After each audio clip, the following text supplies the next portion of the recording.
احتمالا برای همتون پیش اومده مدام ذهنتون درگیر یه موضوعی باشه. نکنه درو نبسته باشم، شاید گازو فراموش کردم ببندم، نکنه دستام آلوده است، شاید یه بیماری خطرناک داشته باشم. این افکار وسواسی ذهنتون رو انقدر درگیر میکنه که روزتون رو خراب میکنه.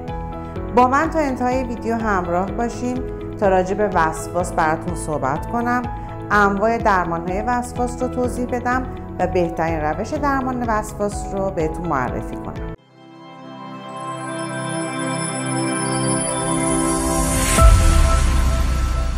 دکتر هیوا امجدی، متخصص بیماری‌های مغز و اعصاب. خصوصیات فردی که مبتلا به وسواس چیه؟ وسواس ممکنه شامل وسواس فکری باشه، شامل یک سری افکار مزاحم که به صورت ناخواسته توی ذهنتون میاد، مثل فکر مزاحم مبتلا شدن به یه بیماری، تمیز بودن یا کثیف بودن، چک کردن، قفل کردن در، باز و بسته کردن در، و یا ممکن یک سری افکار مزاحم جنسی تو ذهنتون بیاد، مثل یک سری صحنه‌های ناخوشایند، یک سری افکار مزاحم راجع به آسیب به خودتون یا دیگران تو ذهنتون بیاد، و یا افکار مزاحم راجع به قرینه بودن و نظم و ترتیب. این افکار وسواسی ممکنه منجر به یک سری کارهای وسواسگونه بشن که بهش میگیم وسواس عملی. یک سری کارهای تکراری رو برای اینکه افکار وسواسی تو ذهنتون کمتر بشه مدام انجام میدید.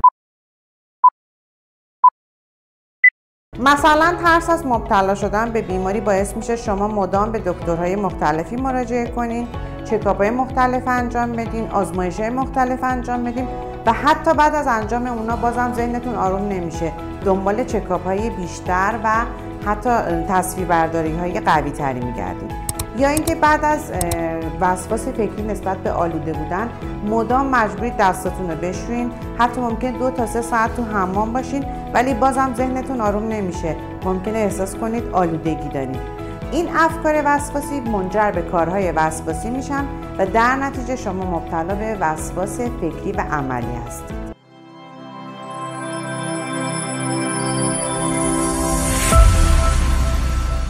دکتر هیوا امجدی، متخصص بیماری‌های مغز و اعصاب.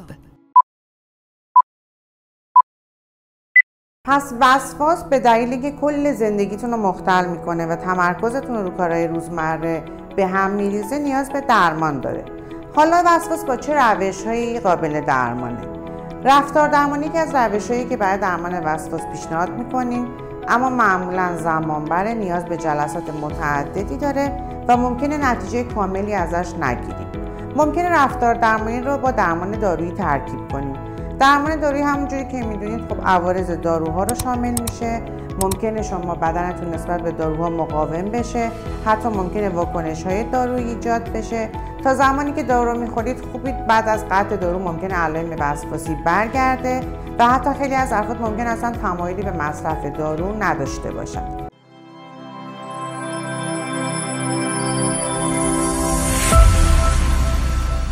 دکتر هیوا امجدی، متخصص بیماری‌های مغز و اعصاب. یکی از روش‌های بسیار خوب و غیر دارویی که بهتون پیشنهاد می‌کنیم درمان با دستگاه RTMS که غیر تهاجمیه. یکی از متدهای بسیار جدیده و در جلسات حدود 20 تا 30 جلسه قابل درمانه بدون هیچ گونه عارضه‌ای و خیلی هم سریع میتونه شما رو به نتیجه دلخواه و مطلوبتون برسونه. علاوه بر این باعث بهبود علائم اضطراب و افسردگی هم در شما خواهد شد.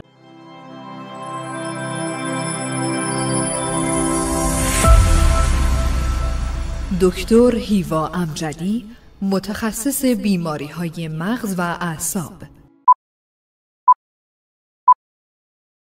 و اما چرا وسواس نیاز به درمان داره؟ چون قسمت عمده‌ای از ذهن و روح شما رو درگیر میکنه. تمرکزتون رو کارهای روزمره از دست میدین و به جای پرداختن به کارهای مهم زندگیتون مدام ذهنتون دچار اختشاش با این افکار وسواسیه.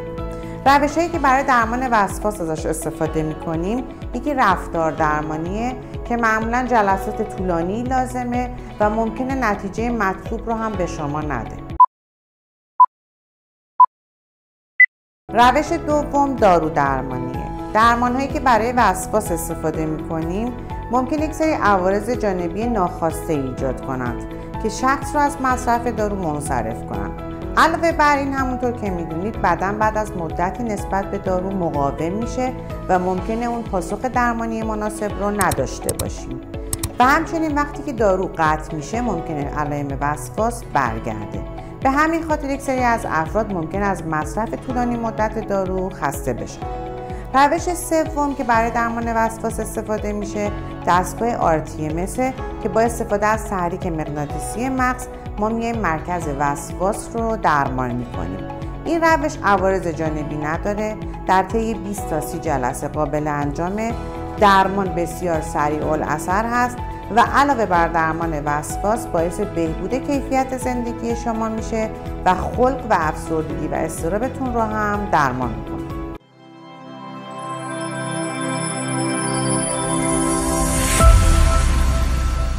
دکتر هیوا امجدی، متخصص بیماری‌های مغز و اعصاب.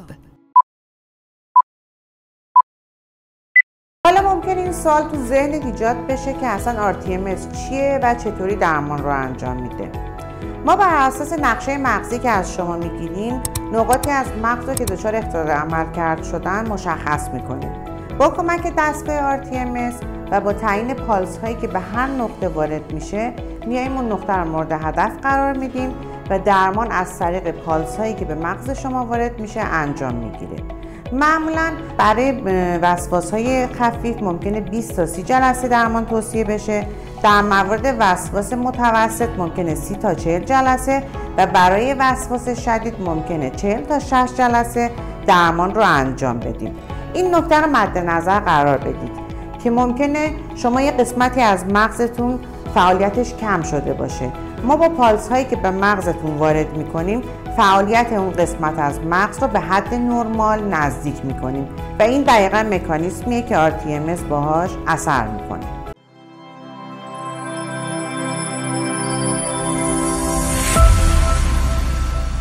دکتر هیوا امجدی، متخصص بیماری‌های مغز و اعصاب.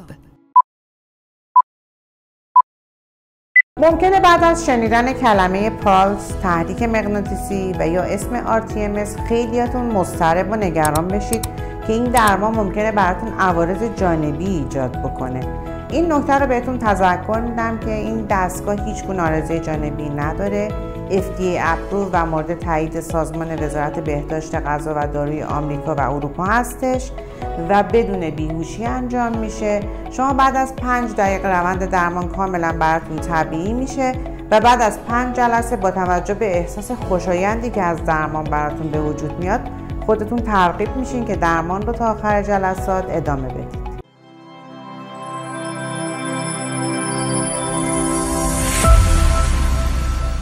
دکتر هیوا امجدی، متخصص بیماری‌های مغز و اعصاب.